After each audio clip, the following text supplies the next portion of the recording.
Hello বন্ধুরা, কেমন আছেন সবাই? বাংলাদেশ ভ্রমণের অংশ হিসেবে এবারে আমাদের গন্তব্য শেরপুর জেলা। আর সেই উদ্দেশ্যে আমি গতকাল রাতেই শেরপুর শহরে চলে আসি এবং রাতেই একটি হোটেলে অবস্থান করি এবং খুব ভোরে আমাদের গন্তব্যের উদ্দেশ্যে যাত্রা শুরু করি।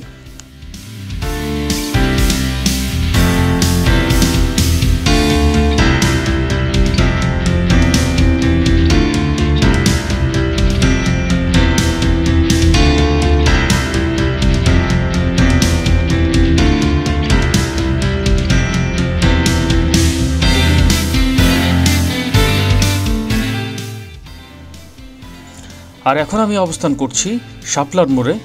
আর এখান থেকে আমাদের গন্তব্য ঝিনাইগাতি উপজেলার ঝিনাইগাতি বাজারে।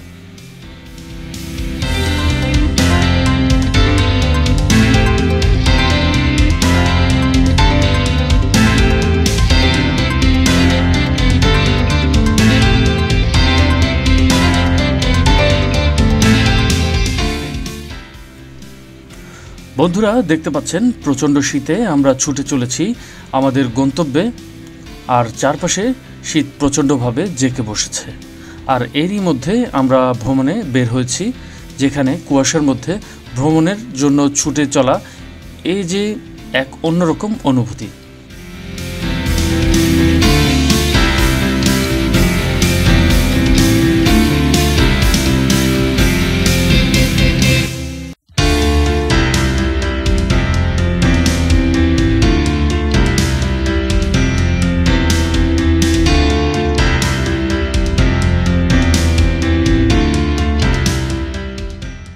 দেখতে দেখতে আমরা চলে এসেছি ঝিনাইগাতি বাজারে।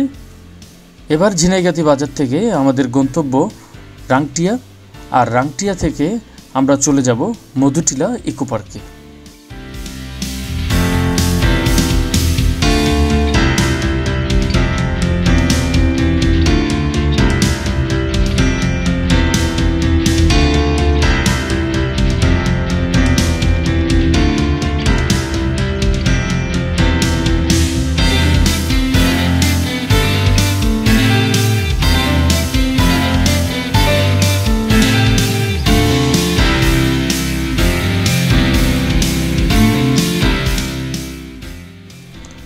বন্ধুরা, অবশেষে আমরা চলে এসেছি মধুটিলা ইকো পার্কে। পার্কের সামনে কিছু খাবার হোটেল রয়েছে। আপনারা চাইলে সকালের হালকা নাস্তা বা দুপুরের খাবার সেরে নিতে পারেন এখানে। আর এটা হলো ইকো পার্কের মূল ফটক এবং পাশে রয়েছে ছোট একটি টিকিট কাউন্টার। টিকিট সংগ্রহের পরে আমরা এখন ভেতরে প্রবেশ করব।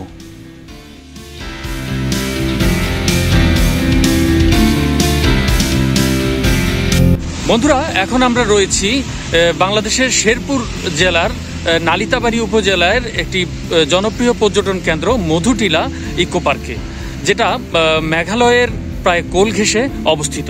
তো আমরা এখন এই মধুটিলা ইকো পার্কের অভ্যন্তরে রয়েছি। এখন আমরা ধাপে ধাপে বিভিন্ন স্থাপনাগুলো অর্থাৎ পারিপার্শ্বিক সৌন্দর্য পরিবেশগুলো আমরা ঘুরে দেখব এবং আপনাদেরকে ঘুরিয়ে দেখাবো।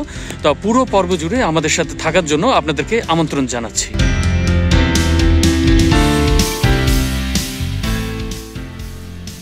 এখানে পুরো ইকো পার্কের সামগ্রিক চিত্র মানচিত্রের মাধ্যমে ফুটিয়ে তোলার চেষ্টা করা হয়েছে। বন্ধুরা, প্রচণ্ড শীত ও কুয়াশায় আচ্ছাদিত এই ইকো পার্ক এলাকা, এরই মধ্যে আমরা আমাদের ভ্রমণ করছি। এই এক ভিন্ন রকমের অভিজ্ঞতা। দেখতে পাচ্ছেন কিছু স্থানীয় পর্যটক, আশেপাশে কিছু দোকান রয়েছে, কিন্তু খুব সকাল সকাল এখনও দোকানগুলো খোলেনি।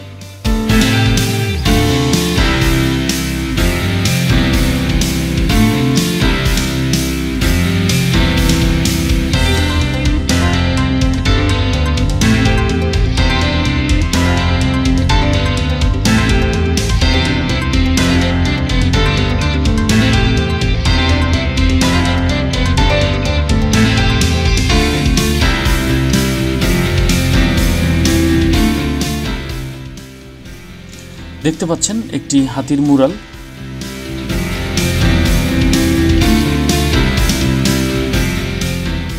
তার একটু পরেই দেখতে পাবেন আরেকটি পাখির ভাস্কর্য, যেখানে লেখা বন উজাড় করে আমাদের আবাস ভেঙে দিও না।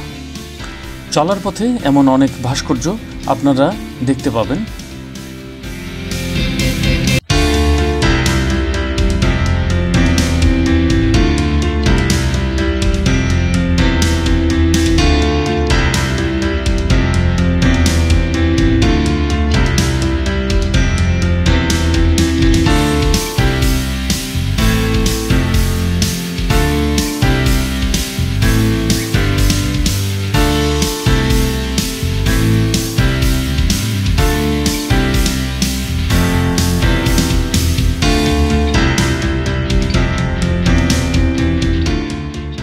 এখন দেখতে পাচ্ছেন মৎস্যকন্যার ভাস্কর্য, তার ঠিক পেছনে রয়েছে একটি লেক।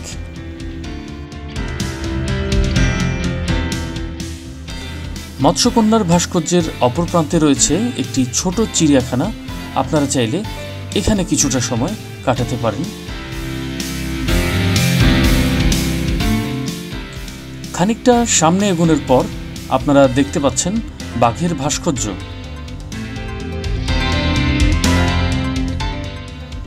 আর এই পথ ধরে কিছুটা এগিয়ে গেলে দেখতে পাবেন সুন্দর একটি গোলাপ বাগান।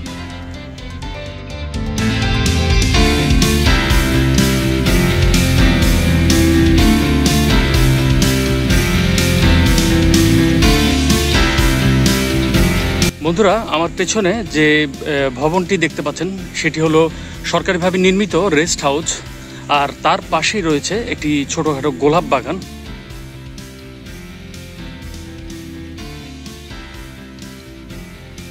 তো আপনারা যখন এখানে মধুটিলা পার্কে ঘুরতে আসবেন, আপনারা এখানে ঘুরে যেতে পারেন।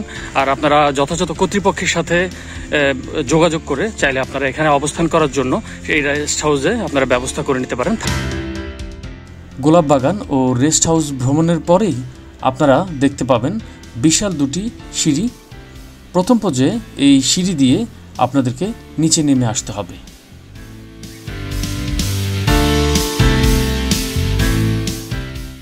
এবং দ্বিতীয় ধাপে আপনারা এই যে সিঁড়িটি দেখতে পাচ্ছেন, এটি বেয়ে উপরে উঠতে হবে।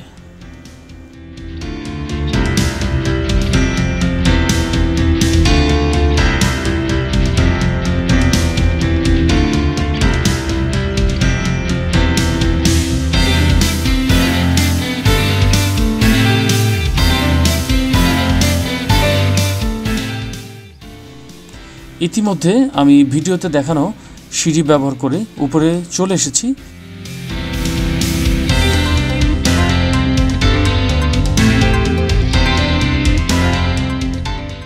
এবং দেখতে পাচ্ছেন দূরের পাহাড়ের দৃশ্য এবং কুয়াশা ও পাহাড়ের সংমিশ্রিত সৌন্দর্য, আর আমার মতো কিছু পর্যটকের আনাগোনা।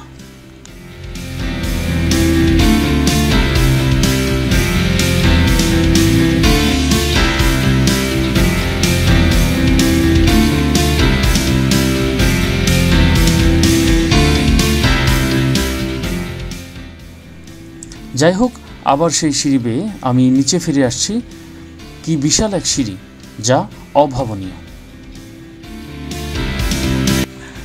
বন্ধুরা, এতক্ষণ আমরা যেটা আপনাদেরকে দেখালাম সেটা হলো মধুটিলা পাহাড়ের একদম উঁচু অংশ থেকে আমরা পাহাড়ের চারপাশের ভিউটা আপনাদেরকে দেখিয়েছিলাম। তো এখন আমরা আবার ফিরে চলে যাচ্ছি। এখন আমরা যেখান থেকে আরেকটা ভিউ পয়েন্ট অর্থাৎ ওয়াচ টাওয়ারের দিকে যাচ্ছি এবং আপনাদেরকে ওখান থেকে আমরা আশেপাশে যে দৃশ্যটা সেটা দেখানোর চেষ্টা করব। চলার পথে আপনারা ওয়াচ টাওয়ারে যাওয়ার দিক নির্দেশনা দেখতে পাবেন, আর সেই নির্দেশনা অনুসরণ করেই আমরা ছুটে চলেছি ওয়াচ টাওয়ারের উদ্দেশ্যে। মূলত ওয়াচ টাওয়ার বলতে এখানে একটি উঁচু টাওয়ার রয়েছে যেখানে সমগ্র ইকো পার্ককে অবলোকন করা যায়।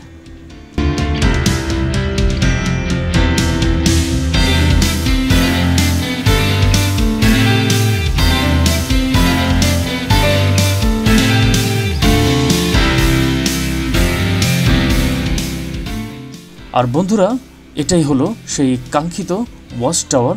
মধুটিলা ইকো পার্ক ভ্রমণে আপনারাও চাইলে এই ওয়াচ টাওয়ারটি ব্যবহার করে পুরো ইকো পার্কের সৌন্দর্য উপভোগ করতে পারেন। বন্ধুরা, এটাই হলো সেই ওয়াচ টাওয়ার, যেখানে আপনারা উঠে চারপাশের প্রাকৃতিক দৃশ্য উপভোগ করার পাশাপাশি যদি আপনাদের সৌভাগ্য হয় যে হাতি দেখার, তাহলে সেটাও এখান থেকে আপনারা দেখতে পাবেন। তো আপনারা যখন এই মধুটিলা ইকো পার্কে ঘুরতে আসবেন, অবশ্যই এই ওয়াচ টাওয়ারটি একবার ঘুরে যাবেন।